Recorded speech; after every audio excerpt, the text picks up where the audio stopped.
ሰላም ጤና ይስጥልን ውድ የአይስ ትሬዲንግ ሳይኮሎጂ ቤተሰቦች እንዴት አላችሁ? እነሆ በዚህ ፕሮግራማችን በዋነኝነት ስለ ዶፓሚን ሁነት እናወራለን። ትሬዲንግ ነው ወይስ ቁማር ነው?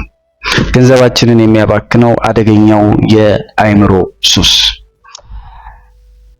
እስቲ አንድ እውነተኛ ጥያቄ ልጠይቃችሁ። ኮምፒውተራችሁን ከፍታችሁ ቻርት እያያችሁ ነው እንበል። የትሬዲንግ ፕላናችሁ የሚያዘው ትክክለኛ ሴትአፕ አልመጣም። ማርኬቱ ዝም ብሎ ወደ ጎን እየሄደ ወይም ኮንሶሊዴት እያደረገ ነው እንበል። ነገር ግን ማየት ስለቻችሁና እጃችሁን አሳክኳችሁ ምናልባት ይሄ አቅጣጫ ሊሄድ ይችላል ብላችሁ በግምት ባይ ወይም ሴል ብላችሁ ታውቃላችሁ? ወይም ደግሞ ማርኬቱ ዝግ ወይም ዊኬንድ በሚሆንበት ቅዳሜና እሁድ አንዳች ነገር እንደጎደላችሁ ሆኖ ይሰማችኋል? ስልካችሁን እያወጣችሁ MT4 ወይም MT5 አፕሊኬሽን ያለ ስራ ትከፍታላችሁ? መልሳችሁ አዎ ከሆነ እንኳን ደስ አላችሁ። የትሬዲንግ ስትራቴጂ ችግር የለባችሁም ማለት ነው። እናንተ የተጠለፋችሁት በዶፓሚን ሱስ ነው። ዛሬ አብዛኛው ትሬደር ሳያውቀው ከፕሮፌሽናል ነጋዴነት ወርዶ የማርኬቱ ቁማርተኛ ወይም ጋምብለር የሚሆንበትን ሳይንሳዊ ሚስጥርና ይህንን አደገኛ ሱስ እንዴት ማቋረጥ እንደምንችል እንማራለን። አብራችሁኝ ቆዩ። ለመሆኑ ዶፓሚን ምንድን ነው? ወደ ትሬዲንጉ ከመግባታችን በፊት ዶፓሚን ወይም ይህ የአንዳች የሆርሞን ኬሚካል በአእምሯችን ውስጥ ምን አይነት ስራዎችን ይሰራል? በአጭሩ ዶፓሚን በአእምሯችን ውስጥ የሚመረት የጉጉት፣ የሽልማት ወይም የሞቲቬሽን ኬሚካል ነው። ብዙ ሰዎች ዶፓሚን የደስታ ኬሚካል ይመስላቸዋል፣ ግን አይደለም። ሳይንስ እንደሚለውም ሆነ እንዳረጋገጠው ዶፓሚን የሚረጨው ሽልማቱን ስናገኝ ሳይሆን ሽልማቱን ስንጠብቅ ወይም በአንቲሲፔሽን ውስጥ ሆነን ነው። ለምሳሌ አንድን ጣፋጭ ምግብ ስትበሉ ሳይሆን ያንን ምግብ ልትበሉ ስታስቡና ጠረኑ ሲመጣባችሁ አእምሯችሁ ዶፓሚን ይረጫል። ይህ ኬሚካል ነው እርምጃ እንድንወስድ የሚያነሳሳን። ታዲያ ይህ ከትሬዲንግ ጋር ምን አገናኘው ልትሉ ትችላላችሁ። በሚገባ ያገናኘዋል። ፋይናንሻል ማርኬቱ ማለትም ፎሬክስም፣ ክሪፕቶም፣ ስቶክም የትኛውም የፋይናንሻል ገበያ በዓለም ላይ ካሉ እጅግ ግዙፍ ዶፓሚን ማምረቻ ማሽኖች አንዱ ነው ተብሎ ይታሰባል። እስኪ ስለ ካሲኖ ሚስጥርና ስለ ትሬዲንግ እናውራ። ቫሪያብል ሪዋርድ እና ስኬጁላችንን። በሳይንስ ቫሪያብል ሪዋርድ ስኬጁል ወይም ተለዋዋጭ ሽልማት ጊዜ የሚባል ጽንሰ ሐሳብ አለ። ካሲኖ ውስጥ ያሉ የቁማር ማሽኖች ወይም ስሎት ማሽንስ የተሰሩት በዚህ ጥበብ ነው። አንድ ሰው ማሽኑን ሲጎትት መቼ እንደሚያሸንፍ አያውቅም። አንዴ ይሸነፋል፣ አንዴ ያሸንፋል፣ አንዴ ደግሞ ትልቅ ጃክፖት ይወስዳል ወይም ይበላል። ይህ አለማወቅ ወይም ይህ አንሰርተኒቲ አእምሯችንን አሳብዶ እጅግ ከፍተኛ መጠን ያለው ዶፓሚን እንዲረጭ ያደርገዋል። ትሬዲንግም ከዚህ የሚለይ መስክ አይደለም። ባይ የሚለውን ቁልፍ ስንጫን ውጤቱን አናውቀው። ኪሳራ ሊሆን ይችላል፣ ትንሽ ትርፍ ሊሆን ይችላል፣ ወይም ደግሞ በአንድ ትሬድ የሳምንቱን ደሞዛችንን ልናገኝ የምንችልበትም ቅጽበት ሊሆን ይችላል። ስክሪኑ ላይ ያለው አረንጓዴና ቀይ ብልጭታ የዋጋው ወደ ላይና ወደ ታች መሮጥ የትሬደሩን አእምሮ ልክ እንደ ካዚኖ ቁማርተኛ በዶፓሚን ይሞላዋል ማለት ነው። እንግዲህ እናንተ የዶፓሚን ሱሰኛ መሆናችሁን የምታውቁባቸው 3 መንገዶችስ ምንድን ናቸው? ራሳችንን መፈተሽ በትሬዲንጉ ዓለም እጅግ ልናድግባቸው ከምንችልባቸው ጉዳዮች አንዱ ነው። ከነዚህ 3ቱ አንዱ ካሉብን ትሬድ እያደረግን ሳይሆን ቁማር እየተጫወትን ነው ማለት ነውና መንቃት ይኖርብናል። የመጀመሪያው ምልክት ኦቨር ትሬዲንግ ነው። በቀን ውስጥ 1 ወይም 2 ጥራት ያለው ሴትአፕ ጠብቆ ከመግባት ይልቅ በቀን 10 እና 20 ትሬድ የምትገቡ ከሆነ ማርኬቱ ውስጥ ካልገባችሁ አእምሯችሁ አሰልቺ ነው ብሎ የሚያስቸግራችሁ ከሆነ እናንተ የምትፈልጉት ገንዘብ ማትረፍ ሳይሆን የኬሚካሉን ንዝረት ወይም የዶፓሚን ራሽ ነው ማለት ነው። ሁለተኛው ምልክት ትርፍን መዝጋት አለመቻል ወይም ዩፎሪያ ትራፕ የምንለው ነው።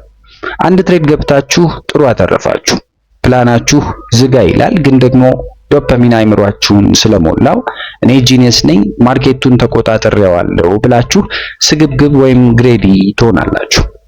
ግሬዲነስ የሚመጣው በዋነኝነት ራሱን ከቻለ ኬሚካል መመንጨት መሆኑንም ማሰብ እዚህ ጋር ትልቅ ትርፍን ያስገኝልናል። ምናልባት ያንን የገበያ ትርፍ ዘግታችሁ ኮምፒውተራችሁን ከማጥፋት ይልቅ ደግሞ ወዲያው ሌላ ትሬድ ትገባላችሁ። በመጨረሻም ያተረፋችሁትን ሁሉ ለማርኬቱ መልሳችሁ ትሰጣላችሁ። ሶስተኛው ምልክት ማይክሮ ማኔጅመንት ወይም እዚህ ቻርት ዋቺንግ የምንለው ጉዳይ ነው። ትሬድ ከገባችሁ በኋላ ስክሪኑ ላይ አፍጥታችሁ የማትነቅሉ ከሆነ ስልካችሁን በየ2 ደቂቃው እያወጣችሁ MT4 MT5 የምታዩ ከሆነ አይምሯችሁ ዶፓሚን እየለመነ ነው ማለት ነው። ወደ መፍትሄው ስንመጣ መፍትሄው አሰልቺውን ትሬደር መሆን ነው። ቦሪንግ የሆነ መስክ መሆኑን ትሬዲንግን መቀበል ነው። ታዋቂው ቢሊዮነር ትሬደር ጆርጅ ሶሮስ በአንድ ወቅት እንዲህ ብሏል። ትሬዲንግ እያስደሰተህ ከሆነና ትሬዲንግ እያዝናናህ ከሆነ ምናልባት ገንዘብ እየሰራህ አይደለም።